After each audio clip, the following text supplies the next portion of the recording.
Hello class, good morning. बीजगणितीय सर्वसमीकरणों की class में आज हम आपके लिए लेकर आए हैं कि जब आपके पास द्विपदों में घन करते हैं, द्विपदों के योग का घन करते हैं अथवा द्विपदों के घटाव का घन करते हैं तो आपको क्या प्राप्त होता है।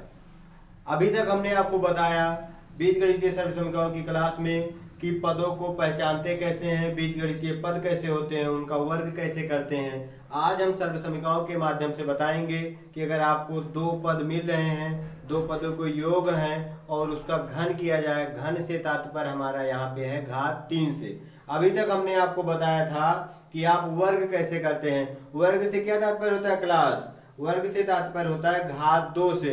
मतलब कोई भी पद आपका अगर दो बार हो, जैसे यहाँ पे हम देखेंगे अगर हमारा ए स्क्वायर था, क्या था? ए स्क्वायर था, इसे क्या कह सकते हैं? ए का वर्ग। और इसको हम किस प्रकार तोड़ते थे? ए गुणे ए में तोड़ते थे। फिर हमने आपको बताया ए प्लस बी का होल स्क्वायर हो जाए तो आप क्या करेंगे? ये एक सर्वसमीकरण थी। हमने आपको ए माइनस बी का होल स्क्वायर बताया। ये सभी सूत्र आपको याद हो गए होंगे। और हमने आपको बताया था ए स्क्वायर माइनस बी स्क्वायर।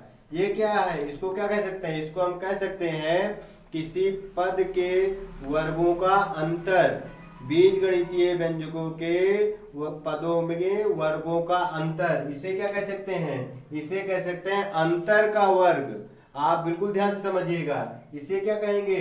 योग का वर्ग। ठीक है, तो ये पदों के योग का वर्ग है, ये पदों के घटाव का वर्ग है, और ये क्या है? ये पदों के वर्गों का अंतर अथवा घटाव है। इसी प्रकार हम पढ़ेंगे बीजगणितीय पदों में जब हम घन करते हैं, जिस प्रकार से वर्ग करते हैं तो घात 2 लिखते हैं, घन करेंगे तो क्या लिखेंगे? घन करेंगे तो घात 3 लिखेंगे। यहाँ पे देखेंगे a प्लस बी की होल क्यूब, इसको बोलते हैं, यही घन है। और ये आपका सूत्र है a की क्यूब प्लस बी की क्यूब प्लस 3ab, और एक ब्रैकेट में आपको क्या प्राप्त हो जाएगा? a प्लस बी प्राप्त हो जाएगा। ये सर्वसमीकरण है जिसको हमने आपको पहले ही लिखाया है। आज इसी सर्वसमीकरण के बारे में अध्ययन करेंगे। तो ये सर्वसमीकरण हमें प्राप्त कहाँ से हुई, इसको आइए जानते हैं। जब हम a प्लस बी का होल क्यूब करते हैं तो इसको हम 3 बार लिख सकते हैं। a प्लस बी लिख सकते हैं, a प्लस बी लिख सकते हैं और a प्लस बी लिख सकते हैं। इस प्रकार हम इसको लिख सकते हैं। और आप जानते हैं जब a प्लस बी 2 बार होगा तो आप उसको a प्लस बी की होल स्क्वायर लिख सकते हैं, इसको हम a प्लस बी लिख सकते हैं। हम इसको तीनों का आपस में गुणा करेंगे तब भी हमें ये सूत्र प्राप्त हो जाएगा। लेकिन हमने आपको एक बार बताया है a प्लस बी का होल स्क्वायर का सूत्र क्या होता है, जो कि आपको निश्चित रूप से याद है। तो हमारे साथ आप बताएंगे कि a प्लस बी का होल स्क्वायर का सूत्र क्या होता है। तो देखिए a square plus B square plus 2ab। बहुत ही अच्छा, अगर आपको ये याद है। अब देखिए हमें a प्लस बी का होल स्क्वायर यहाँ मिल गया, ये सूत्र हमें याद है सर्वसमीकरण के माध्यम से। अब हम क्या करेंगे? अब हम a प्लस बी का गुणा इन सभी पदों में करेंगे। हम a का गुणा, मान लीजिए हम अलग अलग आपको बताते हैं, हम a का गुणा a square plus B square plus 2ab में करेंगे। फिर ये प्लस का निशान लगाएंगे। हम b का गुणा a square plus B square plus 2ab में करेंगे। इस प्रकार से हम बहुत आसानी से गुणा कर सकते हैं, हम डायरेक्ट भी कर सकते थे। देखेंगे यहाँ पे हम a का गुणा a स्क्वायर में करेंगे, a की घात 3 प्राप्त होगा। a का गुणा b स्क्वायर में करेंगे तो हमें a मिल जाएगा और b स्क्वायर मिलेगा। और जब हम a का गुणा 2ab में करेंगे तो यहाँ पे बहुत ध्यान देंगे, 2 मिलेगा हमें, और a का गुणा a में होगा, a स्क्वायर मिलेगा और b मिलेगा। दूसरे पद में आपको क्या मिल रहा है? b और a स्क्वायर b या ba स्क्वायर, ये दोनों पद समान हैं। और आपको दूसरा पद मिलेगा b की घात 3 और क्या मिल जाएगा? 2ab स्क्वायर मिल जाएगा। अब हम क्या करेंगे? जोड़ की संक्रिया अपनाएंगे। और जोड़ की संक्रिया बीजगणित में मैंने आपको बताया कि समान घातांक के पद जुड़ेंगे, अन्यथा नहीं जुड़ेंगे। a की घात 3 है, ऐसा कोई दूसरा पद नहीं, हम इसको लिख लेंगे। घात 3 में हमें b क्यूब मिला है। हम चाहें तो यहाँ थोड़ा थोड़ा निशान लगा सकते हैं जिससे हमें स्पष्ट हो जाए कि हमें कौन कौन सा पद नीचे उतार लिया है। फिर आप देख रहे हैं आपको यहाँ पे ए बी स्क्वायर मिल रहा है। ए बी स्क्वायर जैसा कोई पद हमें यहाँ पे देखते हैं मिल रहा है। यहाँ तो ए स्क्वायर है, हमें ए बी स्क्वायर चाहिए, यहाँ भी ए स्क्वायर है और ये पद आपको ए बी स्क्वायर वाला मिल रहा है। ये 2 ये 3 हो जाएगा आपका 3 ए बी स्क्वायर और फिर प्लस का निशान लगा देंगे। आपका ए स्क्वायर बी है, ये भी क्या हो जाएगा 3 ए बी स्क्वायर। ये आपका हो गया ए की घात 3 बी की घात 3 plus 3 A B square plus 3 A square B आपका यहाँ पे होना चाहिए था। तो अब आप बोलेंगे कि इसको ये नहीं आया, ये देखेंगे कैसे प्राप्त होता है। यहाँ पे इसी का थोड़ा सा शार्ट रूप लिया गया है, बाकी आप इसको भी लिख सकते हैं। ये आपकी एक सर्वसमीका, आप इसको बोल सकते हैं ए प्लस बी की होल क्यूब। अगर आप ये सर्वसमीका लिखते हैं तो कहीं से भी ये गलत नहीं है। और हम इसको किस तरह लिख सकते हैं, हम 3ab कॉमन लेंगे तो यहाँ पे आपका a बच जाएगा, यहाँ से आपका b बच जाएगा। तो क्लास आप देख रहे होंगे जो सर्वसमीका हमने ऊपर लिखी थी वही सेम टू सेम सर्वसमीका आपको प्राप्त हो चुकी है। दो पदों के योग का घन कैसे प्राप्त होता है हमने आपको बताया सर्वसमीका के माध्यम से। इसी प्रकार से अगर दो पदों का अंतर हो उसका घन आप देखेंगे यहाँ पे a माइनस बी की अगर होल क्यूब आपको प्राप्त होता है तो सेम उसी प्रकार जिस प्रकार से हमने योग का घन बताया उसी प्रकार से आप इसको भी प्राप्त कर सकते हैं। a माइनस बी की होल स्क्वायर में अगर आप a माइनस बी से गुणा करेंगे तो आपको a की क्यूब माइनस बी की cube minus 3ab a minus B प्राप्त हो जाएगा। याद करने के लिए हम आपको बता देते हैं a प्लस बी की होल क्यूब में आप पदों को याद कर लीजिए। प्लस वाले में सभी चिन्ह क्या हैं, प्लस के हैं, a की क्यूब प्लस b की cube plus 3ab a plus b और माइनस में सभी चिन्ह आपको दिख रहे हैं माइनस के हैं, a की क्यूब माइनस b की cube minus 3ab a minus b। लेकिन जब आपको ये थोड़ा सा खुल के प्राप्त होगा तो आप थोड़ा ध्यान रखेंगे, यहाँ क्या प्राप्त हो जाएगा a की क्यूब माइनस b की क्यूब, ये माइनस का गुणा यहाँ प्लस में होगा तो ये 3a स्क्वायर b हो जाएगा और ये माइनस माइनस प्लस हो जाएगा 3ab स्क्वायर। तो इसलिए आप याद करने में यही सूत्र याद कीजिए, क्योंकि यहाँ पे आपसे जो सबसे ज़्यादा बच्चों से गलतियाँ होती हैं चिन्ह की गलतियाँ हो जाती हैं जब कभी हम कोई सूत्र लिखते हैं। इस प्रकार अगर आप लिखेंगे तो आपसे कभी भी ये गलतियाँ नहीं होने वाली हैं। तो आइए अब हम इन दो सर्वसमीकाओं के प्रयोग सवाल के रूप में किस प्रकार से करते हो आपके सामने हम बताते हैं। अगर आपको x प्लस 3y ये क्या है, ये दो बीजीय व्यंजक है, इनका योग हुआ है, आपको घन ज्ञात करना है तो आप यही सूत्र लगाएंगे। आप लिखेंगे यहाँ पे x प्लस 3y की क्यूब, क्या लिखेंगे x प्लस 3y की क्यूब लिखेंगे। फिर हमको सूत्र याद होना चाहिए बहुत आसानी से, a की क्यूब मतलब आपको x की क्यूब लिखना है, फिर आपको क्या लिखना है b की क्यूब लिखना है। तो आपको y की क्यूब नहीं लिख देना है, आपको 3y की क्यूब लिखना है। जब आप 3y का क्यूब करेंगे तो आप 3 का भी क्यूब करेंगे, 3 का घन निकालेंगे। 3 का घन क्या होगा, 3 का गुणा 3 में और फिर उसके बाद जो प्राप्त होगा उसका भी गुणा 3 में। कैसे, आप 3 गुणे 3 करेंगे, 3 3 का 9 3 27। क्या प्राप्त हो गया क्लास, आपको 27 प्राप्त हो गया। 27y की क्यूब और आप लिखेंगे 3, ये सूत्र में है, a का तात्पर्य x से है और b का तात्पर्य 3y से है और एक ब्रैकेट में आपको यही पद मिल जाएगा x प्लस 3y की क्यूब a प्लस b की क्यूब। स्पष्ट है इतना, बहुत ही क्लियर, बहुत ही आप ध्यान से इसको देखिए जिससे कि कोई भी गलती ना हो, बिल्कुल नया है आपके लिए। आप यहाँ पे क्या लिखेंगे, x की क्यूब लिखेंगे, 27y की क्यूब लिखेंगे, गुणा करेंगे सभी पदों का, 3 का गुणा 3 में होगा, कितना प्राप्त होगा 9xy प्राप्त हो जाएगा और एक ब्रैकेट में आपका x प्लस 3y प्राप्त हो जाएगा। इस प्रकार से आप देख रहे हैं जब आपने x प्लस 3y का होल क्यूब किया तो कितना ही आसानी से आपको मात्र 2 लाइनों में ये आंसर प्राप्त हो गया।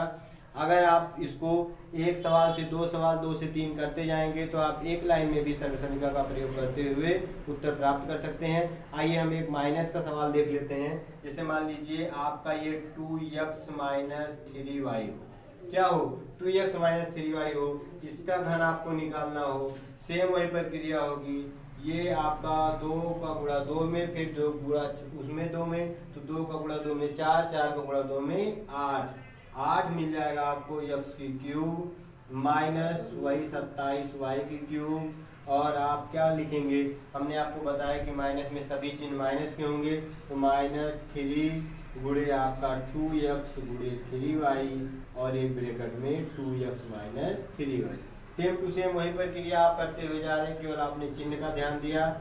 8x की क्यूब हो जाएगा, यहाँ पे ध्यान दीजिएगा, 27y की क्यूब हो जाएगा, और 3 का गुणा 2 में 6 और 6 का गुणा 3 में 18xy हो जाएगा, और ये 2x माइनस 3y जाएगा। तो इस प्रकार से आप दो सर्व समीकरणों को किस प्रकार से हमने प्राप्त किया और किस प्रकार से इन दोनों सर्व समीकरणों पे हम सवाल लगा सकते हैं, आपने बहुत ध्यान से देखा। आइए हम आपको एक तीसरी सर्व समीकरण बताते हैं।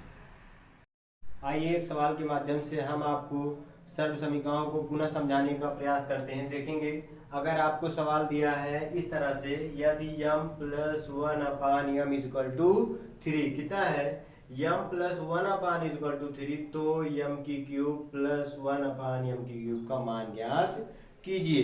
ये आपको सवाल निकालना है। अगर तो हम देख रहे हैं कि यहाँ पे m की क्यूब है प्लस 1/m की क्यूब है।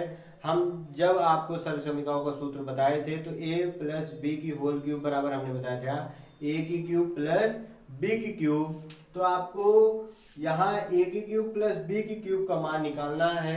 आइए हम देखते हैं इसको कैसे निकालेंगे। आपको सर्वप्रथम क्या दिया है, m + 1/m = 3, क्या दिया गया है, m + 1/m = 3। हम क्या करेंगे, हम दोनों पक्षों का घन कर देंगे। क्या कर देंगे, दोनों पक्षों का घन करेंगे तो हमें दो पदों के योग का घन प्राप्त हो जाएगा, और तभी आपको ये स्टेप मिलने वाला है, दोनों पक्षों का घन करने।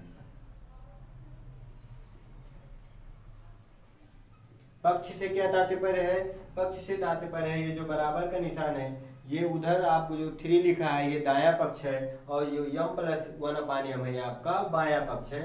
यहाँ पे m + 1/m की होल क्यूब = 3 का होल क्यूब। यहाँ क्या प्राप्त होगा, सूत्र के माध्यम से सर्व समीकरण जो हमने आपको लिखाई, m की क्यूब प्राप्त होगा प्लस 1/m की क्यूब प्राप्त होगा प्लस 3। आपको सूत्र बताया गया था a की क्यूब प्लस b की क्यूब प्लस 3a गुणे b, तो आप लिखेंगे m गुणे 1/m, और एक ब्रैकेट में आपको a + b मिला था, मतलब आप 1/m लिखेंगे। और दूसरे पक्ष का आप घन करेंगे, 3 का घन जब आप करेंगे तो आपको कितना प्राप्त होगा, 27 प्राप्त होगा। अब यहाँ पे देखेंगे m से तो m ये कैंसिल हो जाएगा, m + 1/m का मान आपको यहाँ पे दिया गया है, कितना दिया गया है, 3 दिया गया है। हम उसको रख देंगे m की क्यूब प्लस 1/m की क्यूब प्लस 3, और इसका मान हो गया 3, ये आपका कितना आ गया 27। हमको यही पद का मान निकालना है, तो हम लिख देंगे m की क्यूब प्लस 1/m की क्यूब = 27 है ये आपका, इसका गुणा होगा ये 9 हो जाएगा, और कितना प्राप्त होगा आपका, ये आपका 18। तो बहुत ही आसानी से आपका ये मान प्राप्त हो गया। देखेंगे यहाँ पे m की क्यूब प्लस 1/m की क्यूब का मान आपको निकालना था, और यहाँ आपको m की क्यूब प्लस 1/m की क्यूब का मान कितना प्राप्त हो गया, 18 प्राप्त हो गया। तो आइए हम देखते हैं। अभी तक हमने आपको बताया कि आप द्विपद का घन और घात 3 जब घन किया जाता है, तात्पर्य घात 3 से है, द्विपदों का योग अथवा अंतर का जब आप घन करते हैं या घात 3 करते हैं तो आपको क्या प्राप्त हुआ है, उस प्रकार अब हम आपको बताएंगे कि जो घनों की संक्रियाएं होती हैं, मतलब अभी तक आपको दो पदों का घन करना था, उनके योग अथवा अंतर का घन करना था। अब हम सबसे पहले पदों का घन करेंगे, उसके बाद उसका योग अथवा अंतर प्राप्त करेंगे। मतलब क्या है, अभी तक हमने आपको a + b का होल क्यूब का सूत्र बताया, a - b के होल क्यूब का बताया। अब हम क्या बताएंगे, a की क्यूब प्लस b की क्यूब, ये क्या कहलाया आपका a की क्यूब प्लस b का क्यूब। मतलब क्या है, ये आपने पदों का घन किया उसका योग, और a की क्यूब माइनस b की क्यूब। इसका सूत्र कैसे प्राप्त करेंगे, तो बहुत ही सिंपल है, जो हमने पहले जानकारी प्राप्त की उसी के माध्यम से हम इसका सूत्र प्राप्त करने की कोशिश करेंगे। जैसे हमने आपको बताया a + b का होल क्यूब कितना होता है, ए की क्यूब प्लस बी की क्यूब प्लस 3ab और a प्लस बी। इसी के माध्यम से हम प्राप्त करेंगे कि आपको a प्लस बी की क्यूब, देख रहे हैं आप यहाँ से कि आपको यही प्राप्त करना है। a की क्यूब प्लस b की क्यूब क्या होगा, अगर हम यहाँ पे इसको लिखते हैं a की क्यूब प्लस b की क्यूब, तो ये पूरा पद आपका माइनस के रूप में इधर आ जाएगा। तो a प्लस बी की whole cube minus 3ab a plus, ठीक है। अब हम देख रहे हैं a प्लस बी की क्यूब है, मतलब a प्लस बी 3 बार है, और यहाँ पे a प्लस बी कितनी बार है, 1 बार है। हम एक बार बाहर ले लेंगे, कॉमन ले लेंगे, कॉमन लेने से तात्पर्य है भाग कर देंगे, तो अंदर में क्या बचेगा, a प्लस बी का होल स्क्वायर बचेगा और माइनस कितना बचेगा, 3ab बचेगा। अब आप देखेंगे यहाँ पे जब आप a प्लस बी रखते हैं, इसका सूत्र आपको याद होगा, a की स्क्वायर प्लस b की स्क्वायर प्लस 2ab और माइनस, घट जाएगा, क्या प्राप्त होगा, a प्लस बी प्राप्त होगा। अगले ब्रैकेट में आपको a square plus b square, 3 से 2 जाएगा, कितना बचेगा, 1 बचेगा, ठीक है। तो ये आपको प्राप्त हो गया, क्या प्राप्त हो गया, a की क्यूब प्लस b की क्यूब का सूत्र। ये आपकी एक सर्वसंख्या है। इसी माध्यम से अब आप लोग क्या करेंगे, a की क्यूब माइनस b क्यूब सर्वसंख्या को आप हल करेंगे, और हल करके जो मान आता है आप हमें बताएंगे। तो आज की क्लास में बस इतना ही। हम इन सर्वसंख्याओं से रिलेटेड आपको गृह कार्य देंगे, जिसको आपको बहुत अच्छे ढंग से करना है, जिससे आपको सर्वसंख्याएं याद भी हो जाए और बहुत ही परिपक्वता के साथ आप इन सवालों को लगा सकें। धन्यवाद।